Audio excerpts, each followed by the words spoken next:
single-member districts. Right. And the exact opposite was true, and their funds were behind the mailers that were false. Yeah, that were lying. I mean, okay, very clever, very clever. Okay, next, Lena, thanks.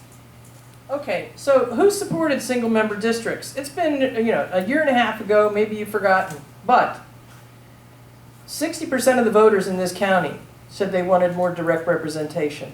Right. All 5 districts, north to south, all said they wanted direct representation. All right, 95% of the 99 precincts in this county voted up for single-member districts.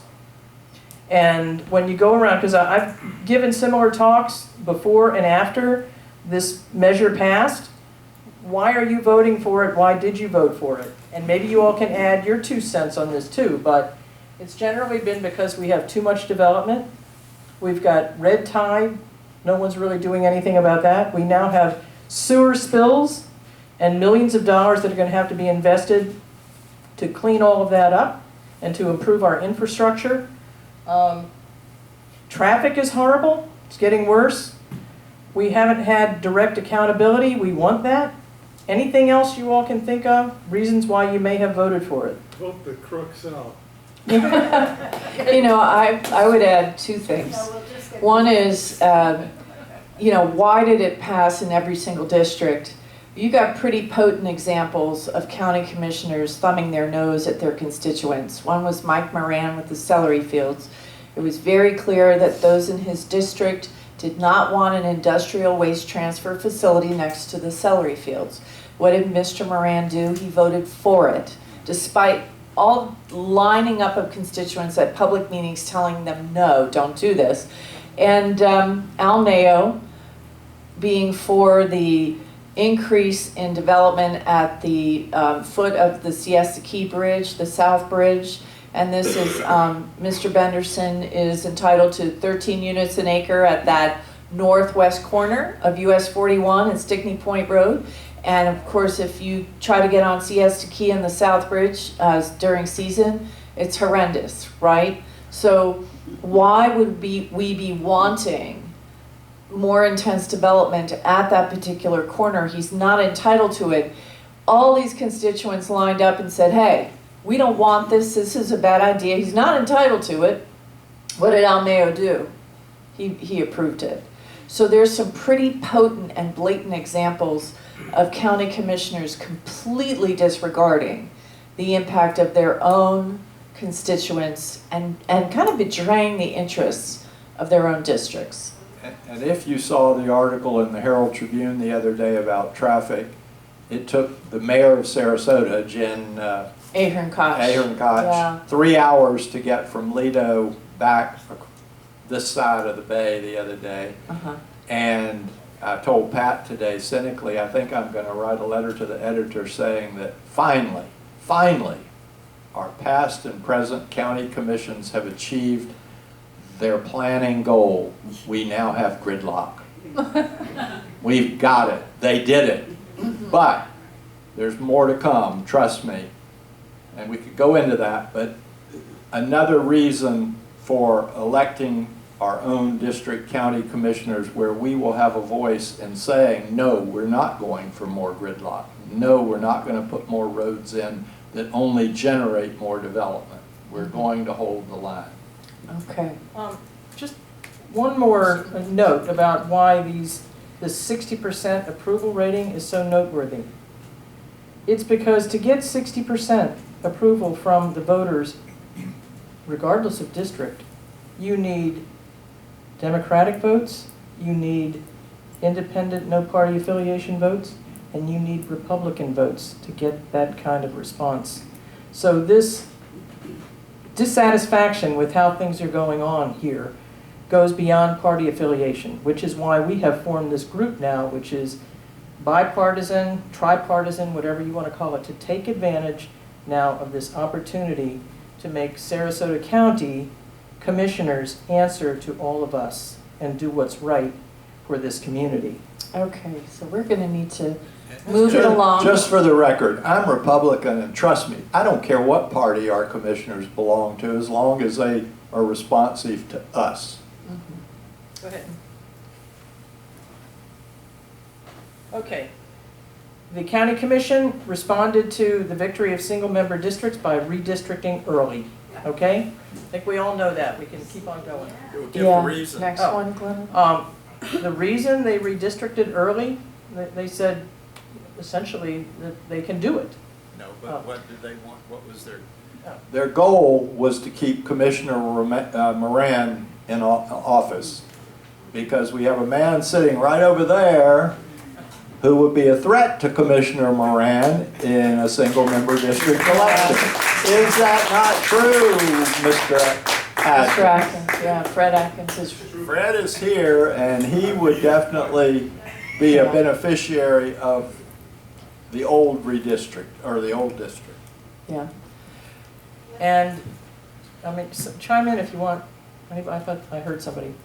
The community opposed early redistricting, and the design, the methodology was flawed. It was uncovered by various redistricting experts, and regardless, our county commission went ahead and changed the district boundaries.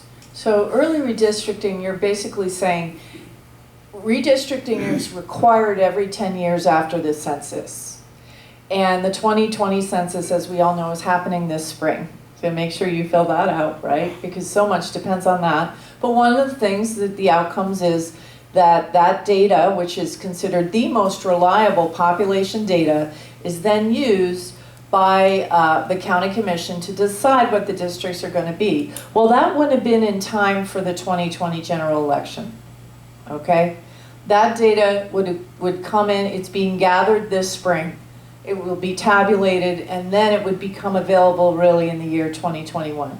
But that doesn't help those commissioners whose, the balance have been disrupted, let's say, and their potential for being unseated by single-member districts and the real change in voting that would have happened, because District 1, where Mr. Atkins had filed to run for county commission, is largely a Democratic configuration, and far more people in that district of color. It's more diverse than other districts in Sarasota County. It was not a demographic mix that would have favored the re-election of Mike Moran, just on the face of it. It just upended the system, and redistricting with the best information, the 2020 census data, wouldn't have changed anything in time for Mr. Moran's race. That's how people looking at it, that's how I looked at it when, oh, isn't this convenient? Oh, and by the way, it's required for us to redistrict after the census. So not only are we paying for this now, okay, we're paying for redistricting to the benefit, in my view, of a particular power balance.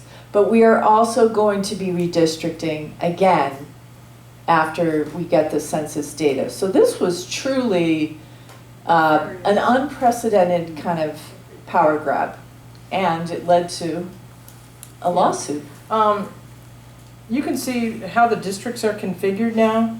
There are a lot of people who really don't know what district they've lived in all along. You go to your polling place, that's where you vote, but you really don't know whether you're in District 1, 2, 3, 5, okay?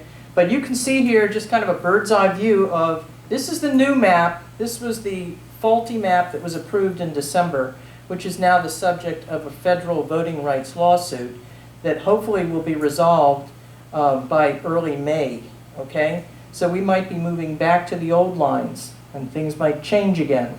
But you can see here 1, 3, and 5 are in red. That's because we have staggered elections. Districts 1, 3, and 5 will vote for county commission this time. And then in 2022, districts 2 and 4. But if you do the math, 3 commissioners in a 5-commissioner situation is a majority. So we have the power in November to completely change this place if we get 3 new commissioners in who really care about our community. And one other thing about the census. The current commissioners have gone on record at a meeting saying that, well, when the 2020 census comes and we're kind of obligated to look at things again, we're only going to change the boundaries if it's really necessary. Okay? They're on record saying that. So, based on their past history, I don't know that they'll think it's necessary to change the boundaries if they're the way they'd like them. So I think we just have to keep that in. Saving money. Yeah, we'll have to keep that in mind. They're on record saying that. Yeah. Okay, keep going. Here are the commissioners that are up for re-election. In red, Moran, Dietert. Dietert is in 3, and there's an open seat in District 5. And we have a candidate for District 5 County Commission here, sitting here, Alice White. So Yes. please, if you haven't met her, People please for introduce- Trees. Yes. Alice White is the She's the leader pie of lady, too. People for Trees Right. in Northport. And, you know, one of the other issues that came up with redistricting is representation of Northport. Because I don't know, Al, maybe you can answer this, have we ever had a county commissioner that lives in Northport? No. Okay, we have not.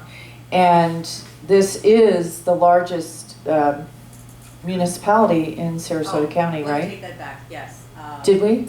Yes, in the Okay. early 1990s. Matthews. Gene Matthews. Gene That's Matthews, correct. okay. Yes. All right, and that was in the 90s? Right. Okay. That was it. But nobody since then or before? Okay. All right, well, that's a huge, yeah, okay. keep going. So, Okay, I think we've made the point. We have the opportunity here, unique opportunity for change. And this is because the people of this county wanted it, okay? And now what can we do about it? All right, we've got a couple of candidates right here who I'm sure would appreciate your support. And also,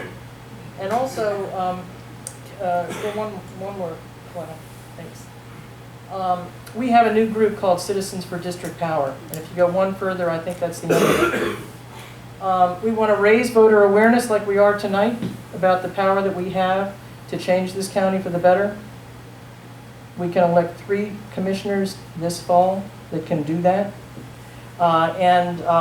I'd like to pass around a spreadsheet so you can sign up, because we're going to be launching this over the course of the next month or so. We'll have a website where you can find out all about the candidates. You can figure out exactly where you live, what district you're in. It's kind of one-stop shopping for the county commission in 2020. So we'd love for you all to participate in that, participate in our group if you have the time to do it. You want to add anything else, Bill? Well, I do want to add back to Fred Atkins over there that his being a candidate will depend on the outcome of the lawsuit. right. That if the lawsuit succeeds and the districts are thrown out, then Fred will still be able to run. Right now, Alice, you'll still be able, under this scheme or the other scheme, Correct. to run.